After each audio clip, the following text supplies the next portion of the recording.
Эпицентром народных гуляний стала Старо-Татарская Слобода. Именно здесь все желающие смогли увидеть не только выступления вокалистов, музыкальных групп, но и принять участие в различных конкурсах и получить за это ценные призы. Люди начинают звонить с папой, мамой, вспоминать, как зовут дедушку, как зовут бабушку. Это просто, чтобы люди помнили всех своих предков до большого-большого колена, чтобы поняли с благодарностью. И вот они заполняют эти данные, и мы вот такую книгу хорошую, вот она, родословная книга, и потом и бросает в лототрон. И в конце этого праздника будет розыгрыш призов. Данный фестиваль Шаджара Байрама можно назвать молодым. Он проводится всего лишь в 3-й раз. Сегодня была организована выставка, посвященная татарским меценатам. В основном это, конечно же, купцы Юнусовы, Мулины, ну и знаменитая династия Апанаевых. Именно в честь них названа одна из старейших мечетей нашего города. Конец 15 начало 16 века. Это примерно 12-13 колен.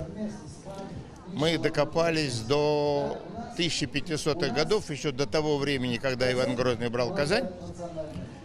Наши далекие предки были шейхами города Казани. Шейхи – это духовные правители. Значит, то примерно в это же время, да, по отцовской линии наши корни идут из... Сейчас это Пестричинский район. В ходе фестиваля его организаторы провели своеобразный круглый стол. Именно на нем они обсудили проблематику становления своей родословной. Все-таки за последние 100 и более лет наша страна несколько раз меняла свое название. Даже строй. У татар было несколько алфавитов. А именно записи ведь служат источником ценной информации.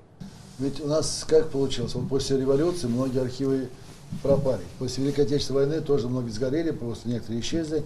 И вот еще, когда напомнил про раскулачивание, вот когда проходило раскулачивание, многие люди, скрываясь от раскулачивания, от ссылок, меняли свои имена, фамилии, вообще много что изменилось. Поэтому многие люди сейчас не могут полностью найти до 7 колен. Там есть такое, что тяжело, потому что такой период прошли, что на сегодняшний день уже не сохраняется это в архивах, потому что смена имени, местами жительства, кто-то псевдоним, который был в деревнях, это всегда там псевдонимы, они взяли и фамилия псевдонима, не от своего рода.